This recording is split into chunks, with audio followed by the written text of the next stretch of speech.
What's up, world? It's your boy AJ the Blackboard Traveler, and this is part 2 of the Foreign Wife Chronicles. So I know in the last video there was a problem with some background noise, some static that came in, so I switched my mics around. And if you didn't understand what I was saying in the last part of that video, when I was talking about doing the DNA with trying to do the DNA with my ex-wife and my daughter, how she didn't do the DNA, and basically how her worker, I guess her social worker at the child support, basically was kind of on me about, not paying, and, because I wanted the DNA, to have the proof that I'm the dad and all that stuff, and I know her family didn't really like that. But I had to do what I had to do because I feel if anybody needs to know the truth, I need to know the truth, and my daughter needs to know the truth. I mean, I believe she's my daughter, but the things that her mom told me about, basically her having a child with her cousin's boyfriend, this is after we got married, because before we got married, we got along great. We were great friends. The reason why we married, because we got along great. She was like, good person to me, but the minute we got married, everything went south. She was saying she wasn't gonna work, she wasn't gonna do nothing. So that's the reason why I'm telling this story. So now I'm gonna continue where I left off after talking about not getting the DNA taken and everything after the 4 months, and the guy apologizing to me and telling me to get a lawyer. So what happens, and after that situation, after I didn't get a chance to get the DNA for the child support, and her worker ended up moving to Tasmania and working for child support agency. After that, when she realized that they wanted her to take the test, she basically decided that she didn't want to go through child support. And she basically told child support she wanted to basically have us do it amongst each other. So we agreed to do child support amongst each other, where where she would basically request for, she needed some money, she would ask for it. I really didn't want to do that because I really wanted the money to go to child support to make sure that my daughter was getting money for her until I was able to move back over. Because my original plan was to move back over there, but it was so, toxic. I didn't really want to do that. So basically, she ended up, when she left that 1 week, she came back. She ended up becoming pregnant.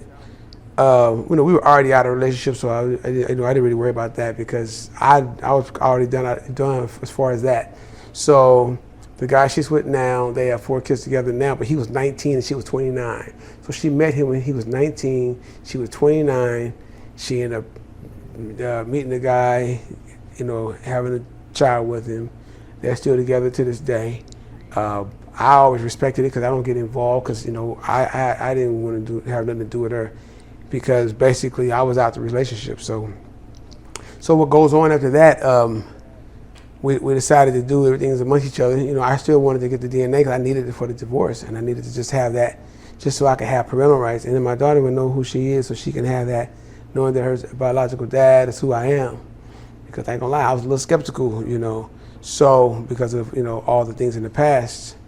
And I know her family said, oh, she looked like you, and they keep telling me that, but it's like, dude, she's a reason why she kept me away from her. Even so what happened in 2007, from 2004 after 2004 to 2006, we had the problem with the whole DNA thing.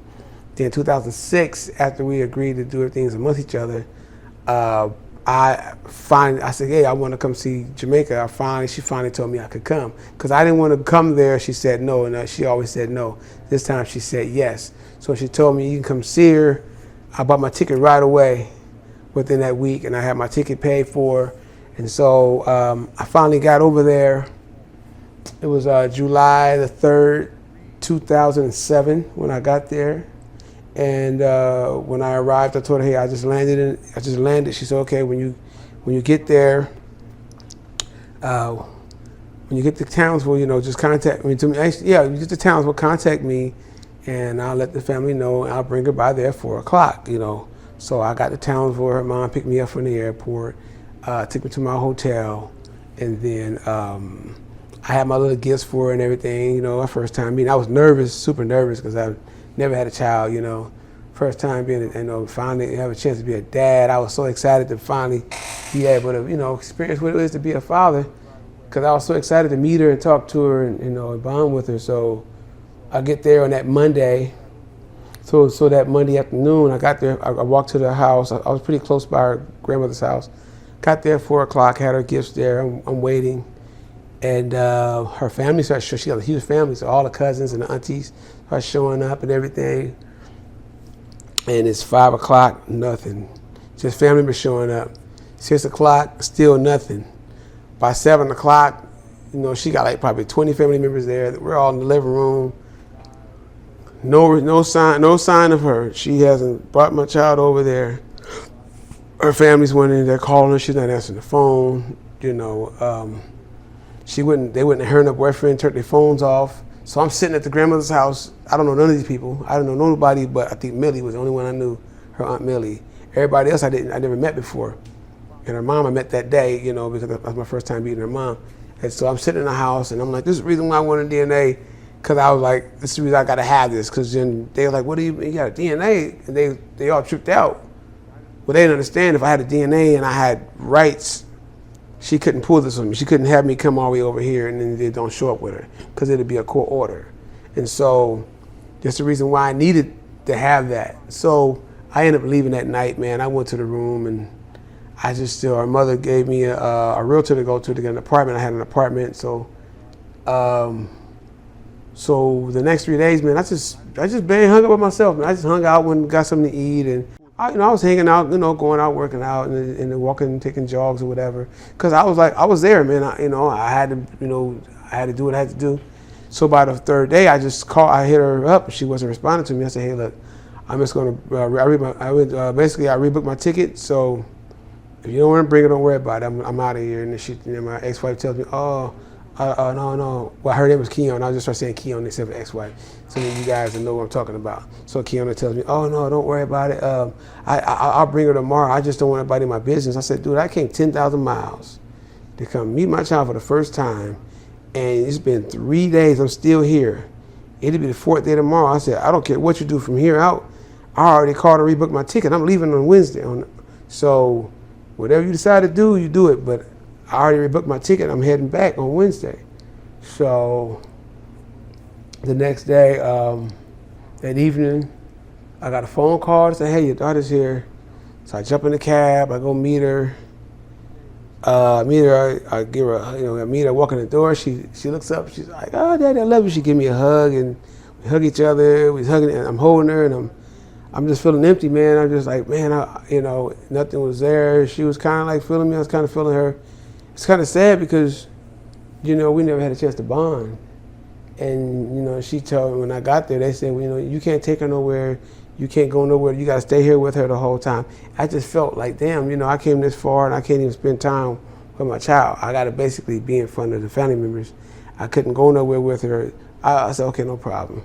So my daughter asked me, are you going to take me away? I'm like, nah. And she said, well, Mommy said you're going to take me away. She's telling me this. I'm like, really? She's like, yeah, Mommy said you're going to take me away. Are you? I said, no, I ain't going to take you away. So they were already feeding her this garbage like I'm some creep, like I'm going to take you away. I can't take a child out of the country without a passport. So she's there for a good hour. And then her mom pulls up and she calls and say, hey, bring Jamaica downstairs. And so the family's like, when they tell Jamaica that her mom is there, Jamaica's my daughter. When they said, Jamaica, your mom's here, she said, okay. She got real sad.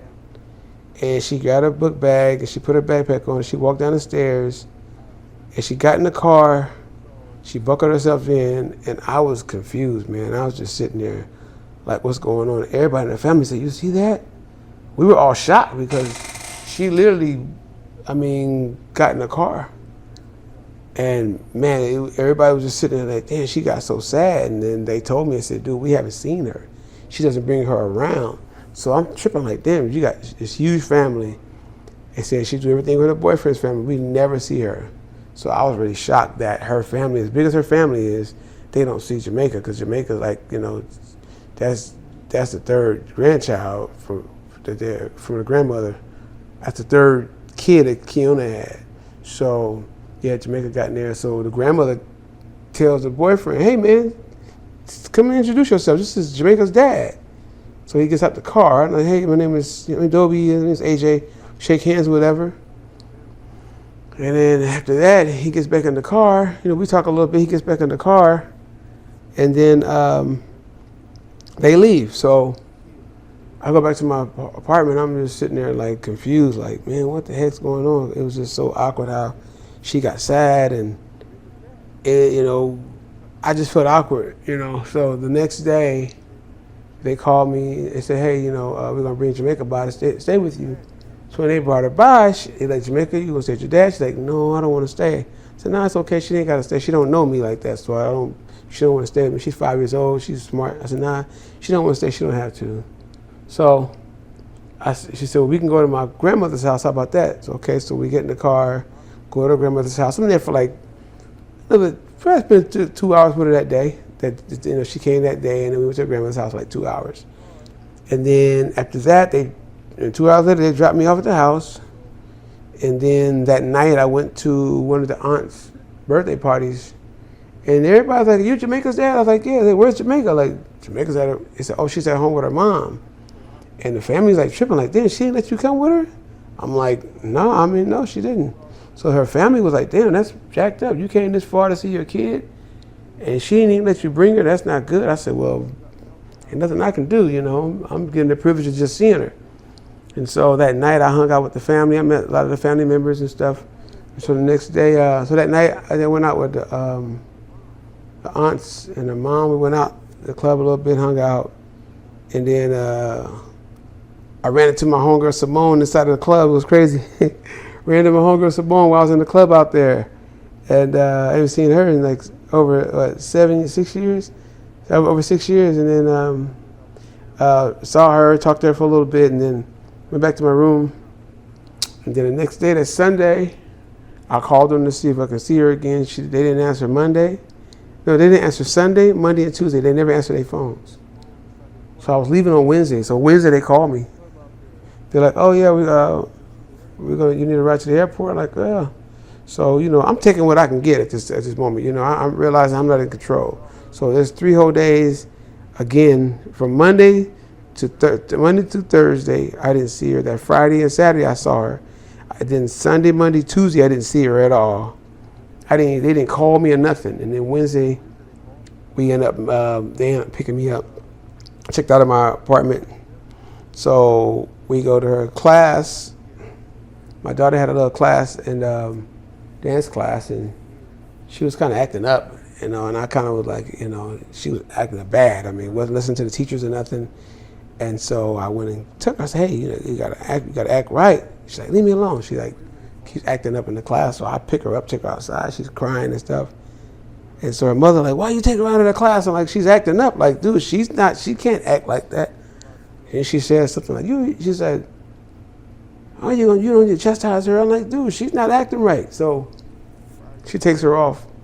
So Jamaica go back in the class, gets her to the dance class. And so we get in the car, and my ex-wife's going on, Kiana's going off on me like, man, you embarrassed her in the class. I said, I don't care. Like, she was acting up. Like, and her boyfriend said, what happened? Because he didn't know what happened. And she said, Jamaica was acting up, and he took her out the class because she was acting up. He said, well, what's wrong with that? So she turns around. She's like, well, F both of you guys. She cusses both out, me and the dad. And she said, you can get out. I said, well, pull over. I'll get out. So she pulls a car over. I'm trying to get out. He's like, no, don't get out. And he tells me, don't get out now. Dude, we take you to the airport. So we go to the airport. So my ex-wife saying, oh, I need the marriage certificate for the divorce. I said, I don't even hear it. It's right here. I had it in my bag. I gave it to her. And she's trying to bring that up. I'm like, dude, I've been trying to get this done before you left. Like, don't try to put. She's in front of the dude trying to show out. I'm like, dude, I was trying to get the annulment done before you left the United States. We could have had this done already. So we get to the airport, and all I remember was just saying, I got to the airport, and I got out the car. I got my bags at the car, and I told Jamaica, I said, Jamaica, I'm sorry we had to be like this, but I mean, I said I feel sorry that. I told my ex-wife, I said I feel sorry. No, I take it back. I told my daughter, I said, look, I'm sorry that you feel what you do about me. I said, I'm sorry you got to be raised by her. I said, but this is it. I said, you guys want me to come back? Because you guys are so angry that I'm here, I won't come back. I'm like, I'm sorry. I know I thought I'll be able to come here. And she was 5 years old, you know. I felt bad. I said, man, I really want to help me able to hang out. We didn't get a chance to really do much together, and you know, you're raised by her, and I said, I feel sorry that you're raised by her. And I told my ex-wife, I said, I'm sorry. I feel sorry for you that you haven't learned anything, and you're worse than what you were when you were with me. I said, you guys have a nice life, and I walked off. And I walked in with my luggage, and when I got to up to the terminal, her boyfriend, he came and said, nah, bro, we can't. You can't leave like that. You gotta say bye to your daughter, man. I can't see this. You came this far, bro. So he brings Jamaica, and I give her a hug or whatever. I give her a kiss. She says, sorry, you know, I give her a hug. She said, all right, bye, Dad, see you later. And then I get on the plane.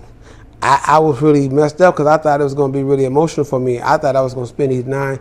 Actually, I booked for 2 weeks. I booked for being there for 2 weeks. But I ended up shorting my trip to 9 days because I knew I wasn't going to spend time with her. And so I thought I was going to really be emotional because I said, man, I get close to my daughter when I'm on vacation, and then I got to leave. It's going to be hard. But it just was so, I didn't feel that way because I just felt like, damn, I came out here hoping I'll have a relationship with my daughter, at least get a chance to start a bond face to face with her because we never met face to face. And it was just shut down.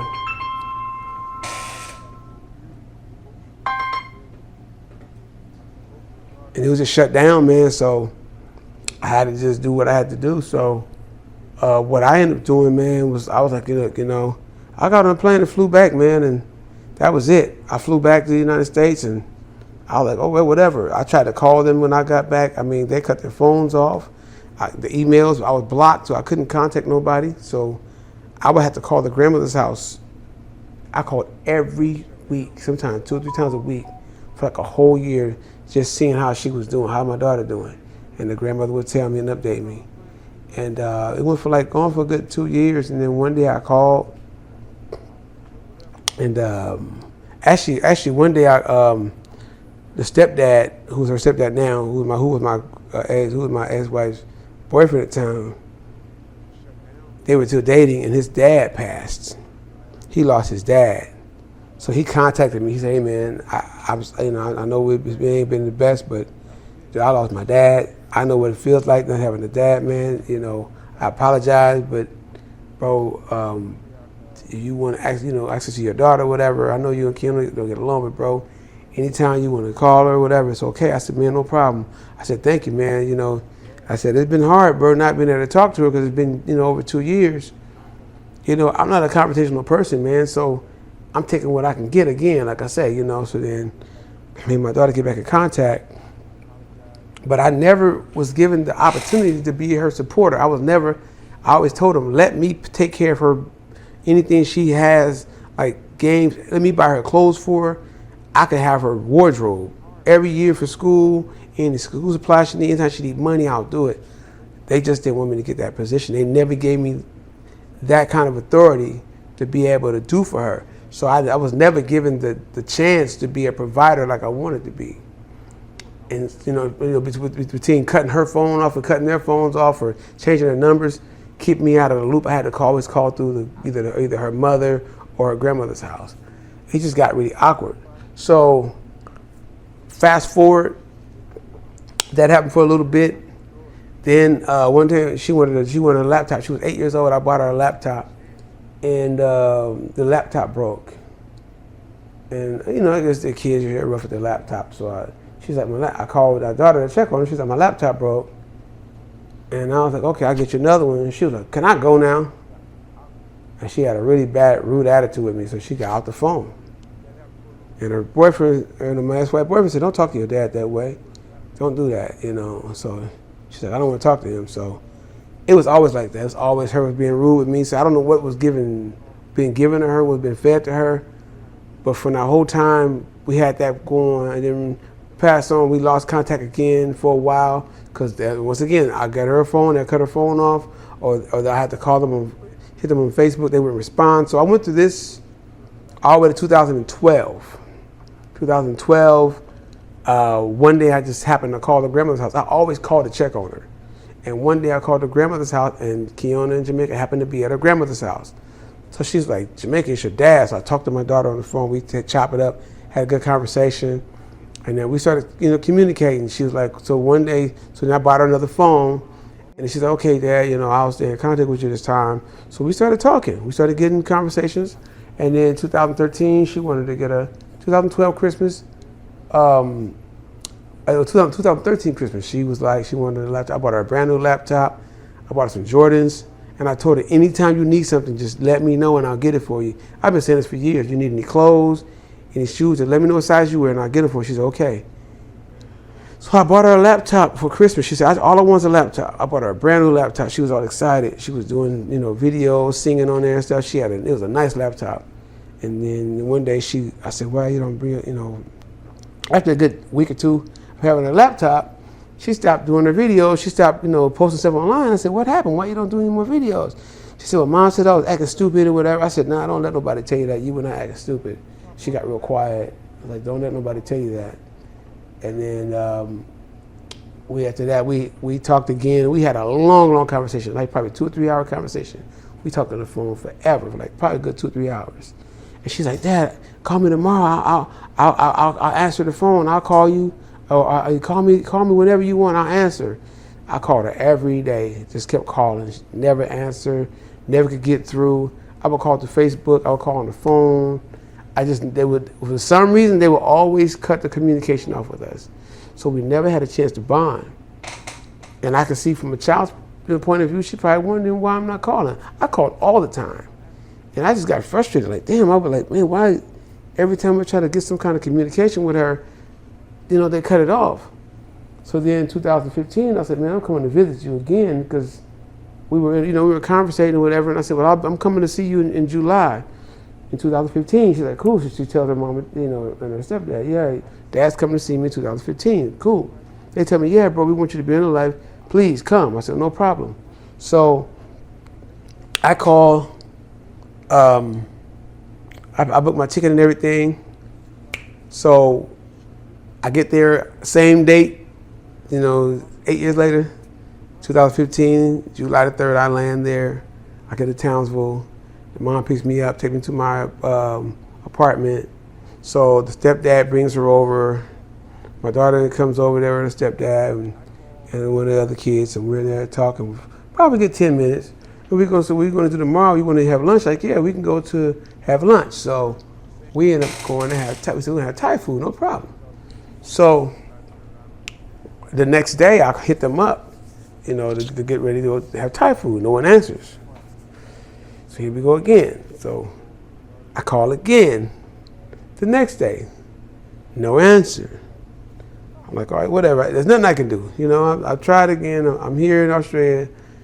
Same thing. So Monday I hit the stepdad. I said, yo, man, I just want to see my child. What's going on? And I hit him on Facebook because that's the only way I had to contact him. I didn't have no phone. I just had to text him on Facebook. He cusses me out and tell me he's going to come over and put me in the hospital and knock me out and all this stuff. So I'm like, oh, really? So I'm like, what are you on? Like, so he's suddenly apologized to me. And then I was like, look, bro, I came here to see my child. I'm thinking the second time I'm trying to make this work. Out of all the problems we've been having, I came again hoping we can work this out, man. He said, well, maybe we can talk about it. I said, nah, you telling me you're threatening me now. We can't talk about nothing. We have nothing to talk about. And then while I'm talking to him, my daughter gets on there. She's cussing me out. She's 13 years old, like cussing me out, calling me stupid idiots and all that. And I'm like, dude, you know what? I'm cool. I'm not doing this. If this is how y'all raising her and she can talk, she's not going to talk to me this kind of way. I'm like, you know what? I'm out of this, bro. You know what? You guys want to raise her. You guys doing all these things to keep me out of her life. Guess what? I'll grant your wish. And then they're like, well, can you send her some money to go to the fair? I was like, how much? You send her $200 to go to the fair? I'm like, for what? I said, I've been over here, trying to make this work. She gets on here and calls me out of my name. She's 13 years old. He said, well, she's acting like a kid. I said, she is a kid. She's not an adult. She's 13. She's not talking to me that way. I said, you know what, dude? Y'all can raise her. Y'all made her that way. Y'all can raise her that way. I'll never contact you guys again. I said, I'm out, man. And he's like, well, I said, I've been trying to make this work for 13 years. He said, well, You know, you can't blame us. I'm like, dude, y'all the only ones who have the power to tell her what you want to tell her. So I'm just out of it. You know, y'all have a nice life. I'm gonna leave y'all alone. And that was the last time I talked to him. And it's been 8 years. You know, I don't want to be like that with that's my only daughter, man. That's my only child, man. I want a relationship with her. But I don't want to go through that. If I got to go through all that and have all these other people getting involved, there's no reason that we shouldn't have a relationship. Because it wasn't like I ever ran. I always wanted to be there. I was always the one, you know, trying to find her, calling here, calling there. And there's no way in the world this girl should have been the most best dressed kid in school. I sold clothes for 8 years. I told them I sell clothes. Anything she needs for school, I can buy it. Shoes, clothes, whatever. Just let me know. They cut the phones off, and then leave me out the conversation. Every time I try to do something as a dad, they would step in and move out the way. And what's so crazy about it, I even found out that, the stepdad didn't even work. Like, basically, he took care of the kids. They say he's good with the kids. So Kiona had to work. She had a good job at the phone company. And when she was with me, she said she wasn't going to cook, clean, or nothing. So when she was with me, she was there for 86 days and didn't do nothing. And then she gets with a younger guy. Now she's taking care. They have 4 more kids together. And now she's working and taking care of the family, basically. And I don't know, man. I just got out of it, bro. I never wanted to. One thing I always promised myself, if I have a kid, I never want to abandon my kid. I always want to be in my kid's life. I never wanted to be like this. 13 years, man, I was steadily trying to make it work. And they did everything to not have me around. And I just couldn't take it no more. Because there was no reason that I should have been going through all this in the first place. I mean, there's dudes who don't even care. I said, man, I told the dude, if I was a deadbeat, I wouldn't even came around. 13 years? 13 years. I've been in this for 13 years trying to work with you and her. Just trying to make it work.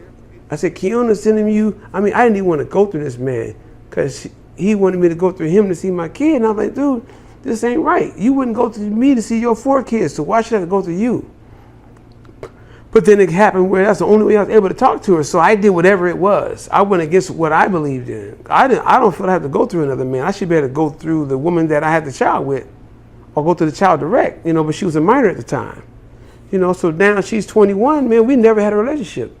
If we never talk again, there's nothing I can do about it. Like, if she never have interest in me, whatever she was told, whatever people told her about me, or her mother told her about me, or her stepdad told her about me, she's going to believe it. And you know what? I can't get mad at her about it. But I'm telling you one thing, I got to live my life now. I don't want it to be like this. I never wanted to have a child, and then me and my child have no kind of relationship. I only had 1 kid. There was no reason that I should have been held from that. There's no reason that I should have had to go through any of this stuff. I should have been able at any time to go see her. She could have called me. She should have been able to call me whenever she needed me. There was no times that she should have been, basically she should have been able to contact me whenever she had something that I wanted to do. I wanted to pay for everything she did. I wanted to pay when she was playing sports. I paid for a sports trip one time. Paid for a plane ticket, uniforms, never saw a video, never saw photos. I was willing to move back to Australia. But I didn't want to move to a foreign country where I got to be fighting with this man and fighting with her. I didn't want to go through that. So I did not move to Australia because I didn't want to go through having to go through some kind of thing, getting caught in the law. We get in a fight and something happens. I'm not that kind of dude, man. I wasn't trying to be, I respected the dude. I respected Adobe with all respect. I gave him respect. I never talked bad to him. I never talked bad to Kiona. I never talked back to my daughter. I respected everybody. But they were so angry at me being who I was, and it had to be this way. But they made it this way. And I don't blame my daughter for none of this because she was a child. She's an adult now. She's 21. And if she never wants to have a relationship with me, I can't get mad at her. Unless she wants to hear my side of the story. Because, hey, I came. That was a lot. I came twice on the airplane. It's a long. It's 15. It's about 10,000 miles each way. Tickets are expensive. Just to get on a plane, to sit on a plane for hours, to hope that you're gonna have something, and you go twice. And I could have been going a lot. I could have been going. My plan was to go every 6 months, and then eventually move back if the relationship was good. It wasn't really good, so I didn't expect for her to be like, okay, Dad, well, come on back. You know, I wanted it to be that way. I love to have a relationship with her because, you know, she looks like me. She looked like my family. Like, and it's, even though I had my little issues, you know, the DNA thing, you know, I had to have it for the divorce, man. I wanted to have parental rights. I don't need it now because she's grown. So, you know, but I wanted to have it, you know, to get out of the divorce and then to have to go, you know, submit it to the court so I can get rights. But this is the end of that. And yeah, it's been 8 years since I haven't spoken to my daughter or seen her or nothing. And, you know, I wish her the best. I heard she's having a baby. I heard I'm gonna be a granddad. I probably want her to meet the child. There's nothing really I really can do about it. I did all I could as a man and as a father. And I was never given the opportunity to be a dad. I don't even know what it feels like to be a dad. I never had a chance to change a diaper. I wanted to be, I always vowed that if I had a kid, I wanted to be there. And the fact that I was not able to be there for nothing, and not even included, and wasn't even, you know, and I was always the one making an effort. No one never called me. I mean, her mom used to call me when she was younger, you know, but she would never give me the opportunity to come there and meet her, or she would never give me the opportunity to bring her to me, you know, where it was always a thing where, no, you shouldn't. And then after I went there the first time to go meet her, and I met her in 07, her mother never talked to me again. Like, we never spoken from that point on. Why, I don't know. She just stopped with it. And I mean, the minute I got there, the first time when I left, we never spoke again. Only spoke to her dude. That's the only person, either her dude or my daughter. That was the only two people I spoke to within their family. Then, especially, of course, I talked to the mom. You know, I talked to the grandmother when she was alive, and some of the aunts. You know, and I know they probably felt some kind of way when I was saying the things about, you know, her pregnancy and how it was off. Hey, man. It was off. Everything was off. She came here skinny. You know, she was, you know, she had pregnancy symptoms. She was already throwing up, like she had, you know, morning sickness, which was weird. She didn't have it when we were together the whole time. I mean, I'm sorry. It was just one of those things, and I had to protect Jamaica and myself, because I felt if anything was right or wrong, I told her to say it. Be a woman and say it, because you're gonna have to say it one day. You know, I want Jamaica to know who she is. Jamaica don't know who she is on this side of the family. She don't know nothing about her heritage over here. And it's sad because she has our features. She has our blood. She looks like us over here. And she doesn't even have, you know, none of the connection. And it wasn't just a thing with me. And it's weird because they blocked my whole family. Like, my nieces used to talk to her, and my other nieces, they used to talk to her. My sister used to talk to her. And they blocked all of us. So it wasn't just a thing with me. It had to be so with the whole family. Why, I don't know. Because blocking me is one thing. But blocking her whole family? For what? Nobody did anything to you. You know? Like I say, I'm not putting no more emphasis into it because there's nothing I can do about it. But this is the second part, and this is the final of the Wife Chronicles, man. They blocked all of us. So it wasn't just a thing with me. It was over here. It had to do something. Why don't you have our people just blocking me?